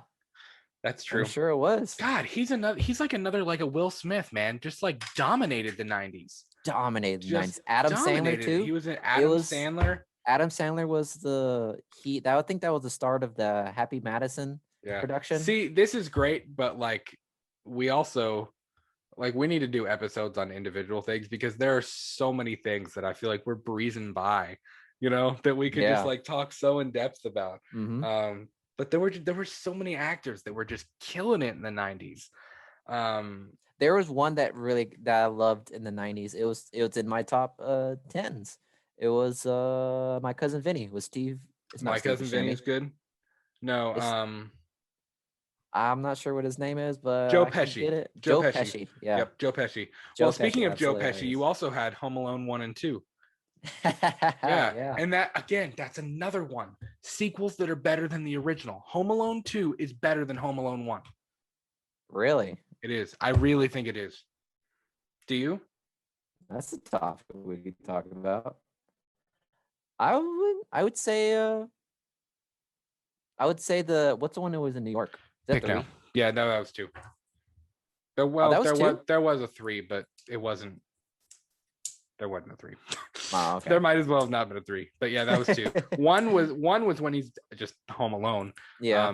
2 is Lost in New York. Yeah, gotcha. When he runs into Tim Curry and Cedric. Come along, Cedric. Yeah. I'll agree with you. Home Alone 2 is dude. I love in Home Alone 2 when he's got the whole setup in the shower and they run in there and he's like, I know you're in here. And he's like, get down on your knees and tell me you love me. Will always looks at me and he goes, you've been smooching with everybody. Like the 90s are just filled with a lot of like one-liners that everyone just says nowadays. Yeah, that people know, man. I have a shirt with the Home Alone, the whole I think what's the movie called? Angels with Filthy Souls. It's like that's what the movie in Home Alone, that's what the movie he watches with the gangster guy. Oh, It's it called is. Angel. It's Wow. called Angels with Filthy Souls. I have a shirt that has like, it's like a VHS tape and it says Angels with Filthy Souls written on it, and it says the whole what did he say in the first one about you got 10 seconds to get your lousy, no good lion carcass out that door or whatever. Yeah. But yeah, that's cool, man. That's a great movie. And Joe Pesci and Daniel Stern really brought that movie to life. I mean, obviously Macaulay Culkin was a fantastic childhood star, but I just, he's another actor that kind of fell off too. Yeah. And he's on the rise again. He just had a baby with somebody. Yeah. He's I think he's cleaned himself up a little bit. He looked rough there for a while, man. He did. Macaulay Culkin looked rough for a little while, but he looks really good now. Like, I gotta say, he looks really well put together. And he looks like he's back. But do you think if you'd have put any other actors in Joe Pesci and Daniel Stern's place as the Wet Bandits, do you think it would have been as impactful? Maybe. I think it would depend, man. It would, yeah. Joe Pesci is just a really like Joe Pesci is funny. Great. He's a funny character, and the two he's of also them a top-notch actor. Yeah, the two of them had such chemistry on screen too. Yeah. You know what I mean? Come on, Marv. Like, it was great. Kindergarten Cop with Arnold Schwarzenegger, right? Yeah, dude, Kindergarten Cop is awesome. I love that. It was like a time where like a lot of actors were just like taking roles. They were just taking roles. Well, and they were hitting. Kindergarten Cop is fun because it's wholesome, but it also kind of has those action elements to it though too. Yeah. Like, especially, you get to see Schwarzenegger being a teacher and being like, unsure. Boys have penis, girls. You know what I mean? Just like seeing him in that like awkward conversations with the kids and being like I remember when the one kid's crying or whatever, and he goes to pick him up and he's like, it's like he doesn't even know like what to do with himself or how to carry himself. Yeah. That reminds me, Arnold Schwarzenegger did another movie that's kind of the same premise. It was Jingle All the Way. Have you seen that one? Yeah, it's been years since I've seen it. Jingle All the Way was like one of my favorite 90s movies. I hope it's in the 90s if I'm not mistaken. But it was basically just him being a tough, like, like a father, like a hard father to like, be there for his family. Yeah. And for Christmas, his son wishes for a Turbo Man, which is like a famous superhero in that movie. So his entire time he's trying to find the Turbo Man action figure. Yeah. And it's fucking I remember that. I remember that. It's great. For sure. There's one 90s movie that I think it's like a cult classic because it's so underrated. You probably haven't seen it. The Big Lebowski. Yeah. You seen it? It's been ages, but yeah. I've seen it. With Jeff Bridges, John Goodman, Steve Buscemi, and John Turturro. Oh my God. That's a funny cast, man. So many one-liners.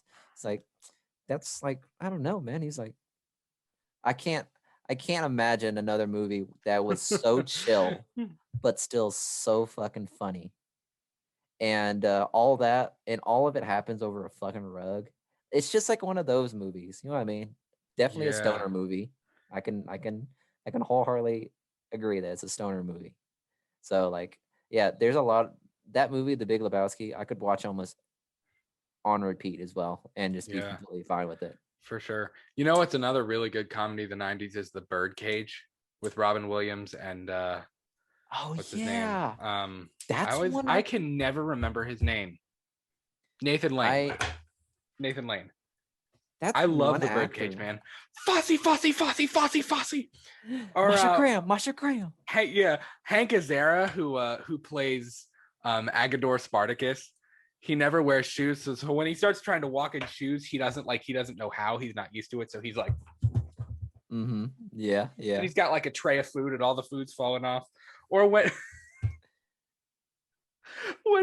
he's in the kitchen and they realize that it's like men like screwing each other like on the plates or whatever, and Yeah. they look at the plates and they're like, is this African? They're like wondering what it is. And Robin Williams was like, you put the dick plates out or whatever he says. And he was like, all you made was soup? Oh, you're telling me all we have is soup? And Robin Williams grabs the pot and he's like, give it to me. And Hank Azaria goes, but I have shrimps. Robin Williams goes, fuck the shrimp. And he like just walked in. I mean, dude, that movie is, I laugh my ass off when I watch The Birdcage. It's hilarious. It is hilarious. Such a funny actor Robin Williams was. Oh man, it is a shame.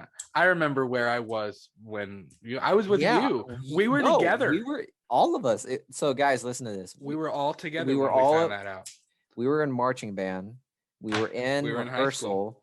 We had to stand at attention because we were waiting for new instructions. That was a while ago now. Yeah. Man, that was a while ago. Let me tell you how impactful his death was during that time.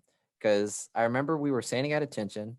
Our band director was waiting to give us instructions. And then you remember Gary Racy, shout out Gary.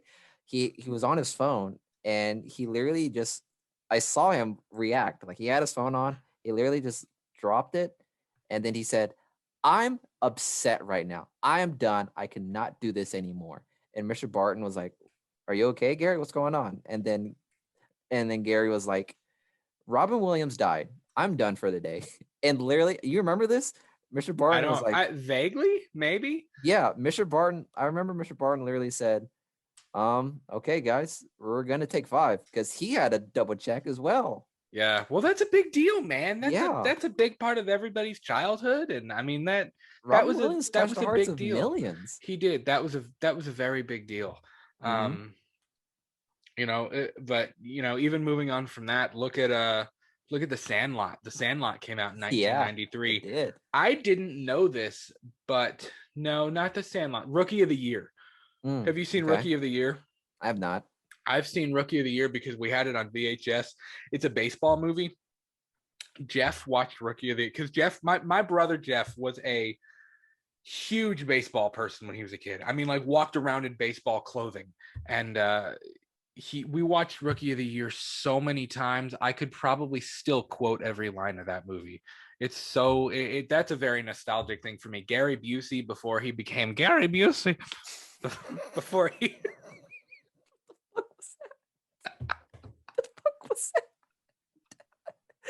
Gary Busey. Oh my god. That came out of nowhere. Well, before he had like cocaine coming out of his eyeballs. Okay, fair. He was he was a pitching coach, and the kid was actually he used to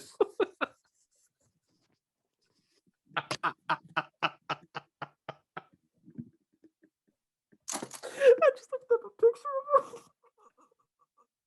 of Gary Busey. You're looking at Gary Busey, dude. He's oh my god, I'm crying. He's another one like Randy Quaid, dude. I don't know what Gary Busey was.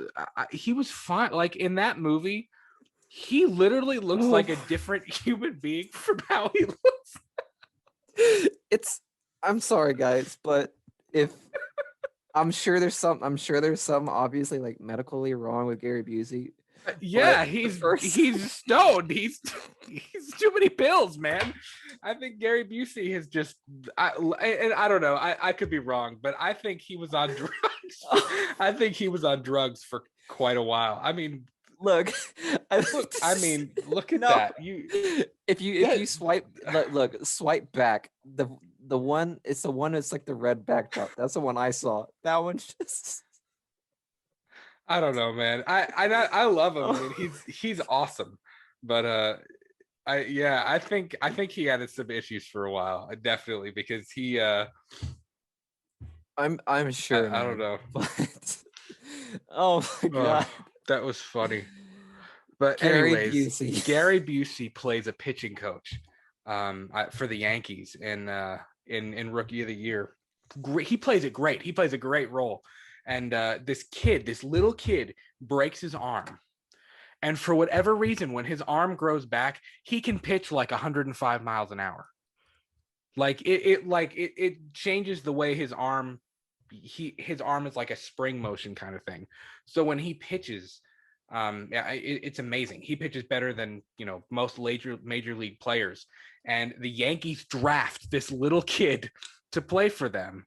And he befriends Gary Busey. It's a really cool movie. It's a really good 90s teen adventure movie kind of thing. It's really, really cool. And it's funny because Daniel Stern, who played Marv in Home Alone, wrote and directed Rookie of the Year. And I did not know that until I was prepping for this. He wrote Rookie of the Year. Holy which is cow. pretty cool. And he Yeah. does have who does Daniel Stern play? He might play another one of the coaches.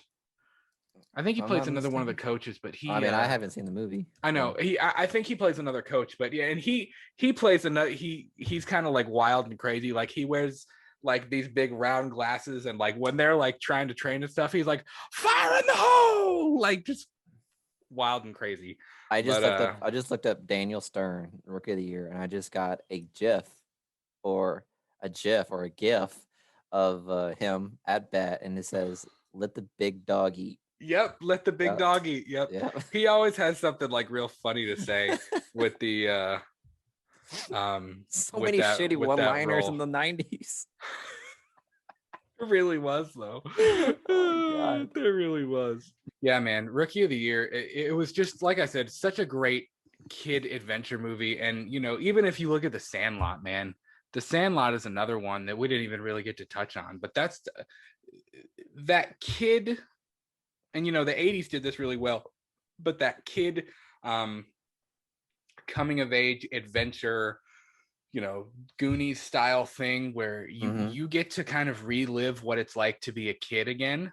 Or even if you didn't live in that era, you get to kind of live vicariously through kids in those movies just because of how it was, like the cliques and the packs of kids that stuck together. And The Sandlot, Rookie of the Year, Home Alone, things like that. Just it really puts you in that nostalgic mood, and it makes you feel nostalgic. I think whenever you talk about like Rookie of the Year and The Sandlot was like my baseball movie that I loved. Yeah. And that's pretty much what got me into, like, I'm not into baseball, but like I like baseball because of The Sandlot. Right. I love my Chucks because of The Sandlot. Like I'm sure everyone started wearing Chucks again because of The Sandlot. Right. And I'm almost certain that's the case. But yeah, like, I mean, pretty much to just wrap this up, man. Like the 70s, 80s had good things they had good movies that we love to watch. But I think the 90s were just like near and dear to our hearts because we grew up with them. You know what I mean? Absolutely. And again, you can speak this about the 80s and the 90s. There was something about it that felt nostalgic, even if you were not alive in either one of those eras, and that even goes for 80s horror. I don't know. There's something about it that it drags you into that decade. And that's the thing that I think I've enjoyed the most about doing this series is talking about these different movies and breaking them down, because it takes us back to it. It does. It takes you back, and it kind of gives you that nostalgic feeling of like what it would be like to live in the 80s with these teen coming of age stories, what it would be like to live in the 90s with movies like The Sandlot. And there's just such a and of course we have our own nostalgic memories from the Disney Renaissance era, and like I'm so into 80s horror and things like that. So this decade series has been a whole lot of fun, and I am really glad that you came up with it. I think where I came up with this idea is like, have you seen the VHS miniseries where it talks about the 60s, 70s, and 80s? It goes through the whole No. decades. Uh-uh. So I think either it's MTV or VH1, but they did like a series. It's like a 60-minute video of just like talking everything about each decade. And I thought it was so interesting because it pretty much focused everything that happened in that decade, whether it's good, bad, music, art, drama, everything. It talked everything about that decade. Mhm. And I always thought that was so interesting because I don't know, like when it comes to like the decades, like each decade has so much to give and so much that we learned that we use now. Because like it's so funny because whenever you look at the 70s, you can say, oh shit, like this is something that happened that started at this point and we still use it to this day. Right. And I think whenever I was thinking about this with the podcast, I was like, the movie industries, it's really like skyrocketed since the 70s. I think the 70s, whenever it started kicking off, like a lot of things were happening, a lot of things were changing, the movie Mhm. industries was changing. I think at that point, like the movie industries were just going through a whole evolutionary period throughout the next couple of decades. So I knew that each decade had its own thing to offer, and I thought it would be Mhm. interesting for us to do it. So, and Absolutely. I'm And glad we did it. This was a lot of fun. yeah, and the other interesting thing about that is that not only was the film industry changing, but you also had, um, I mean, life was changing, pop culture was Mm-hmm. changing, Mm-hmm. style was changing, Yep. music was changing. I mean, and you can look at it large scale from the 70s to the 70s through the 90s and then the 2000s through where we are right now. But even from decade to decade, from the 70s to the 80s, from the 80s to the 90s, to the 90s to the 2000s, from the 2000s to the 2010s, there were still these, it's like an evolution of pop culture and how things have changed. Mm-hmm. And these movies reflect that. And like we said a few minutes ago, it's a trip down memory lane with any of these. And I Yeah. think that's why when you watch any of these movies from especially one of these 3 decades that were already so prominently changing the world, you Mm-hmm. get that nostalgic feeling and it takes you back, and you kind of, like I said, you live vicariously through those characters. But I am really glad that we talked about this. Guys, thank you so much for listening and taking the time out of your busy schedule to hang out with us. This has been the final chapter in our decade series. If you did not watch uh, Let's Talk the 1970s, the 1980s, please go back and rewatch those. I will link those down below. Please, if you haven't already, follow us on Twitter and Instagram at We Talk the Movies.